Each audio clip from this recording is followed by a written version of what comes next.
ஒரு விஷயம் நம்ம ஃபாலோ பண்ணுறோன்னா கிட்டத்தட்ட 21 நாட்கள் வெயிட் பண்ணணும். ஸோ அதன் பிறகு தான் நமக்கு என்னென்னா அதோட பலன்கள் கொஞ்சம் கொஞ்சமாக தெரிய ஆரம்பிக்கும். 2 நாள் 3 நாள் இதை ஃபாலோ பண்ணிவிட்டு எனக்கு ரிசல்ட் தெரியல அப்படின்னு சொல்லிட்டு ட்ராப் பண்ணவங்க நிறைய பேர் இருக்காங்க. அந்த மாதிரி செய்ய வேண்டாம். இல்லைங்க எனக்கு வந்து நெல்லிக்காய் சாறு எடுக்கும்பொழுது சளி தொந்தரவு இருக்குங்க, சைனசைட்டிஸ் இருக்குது அப்படின்னு சொன்னிங்கன்னா அத்திப்பழம் ரொம்ப சிறந்தது, மாதுளை ரொம்ப சிறந்தது. ஸோ இதோட சாறுகள் வந்து நம்ம பயன்படுத்தலாம். அதே மாதிரி உணவு முறைகளில் நம்ம ஃபாலோ பண்ண வேண்டிய விஷயம், ஸோ கவனம் செலுத்தி நம்ம வந்து ஃபாலோ பண்ண வேண்டிய விஷயம் அப்படின்னு பார்த்தோம்னா இதில் காய்கறிகள் ரொம்ப இம்பார்ட்டண்ட்.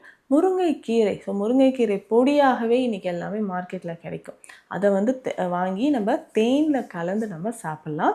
அப்படி இல்லைன்னா நம்ம இதை சூப் மாதிரி, ஸோ நல்லா தண்ணீர் வந்து கொதிக்கும்பொழுது ஒரு 1/2 ஸ்பூன் அளவுக்கோ 1 ஸ்பூன் அளவுக்கோ இந்த பொடி சேர்த்து இதனோட கொஞ்சம் மிளகு சீரகம் சேர்த்து நம்ம வந்து சூப் மாதிரி நம்ம ரெடி பண்ணி குடிக்கும்பொழுது உடலுக்கு நிறைய ஆற்றல் நமக்கு கிடைக்க ஆரம்பிக்கும்.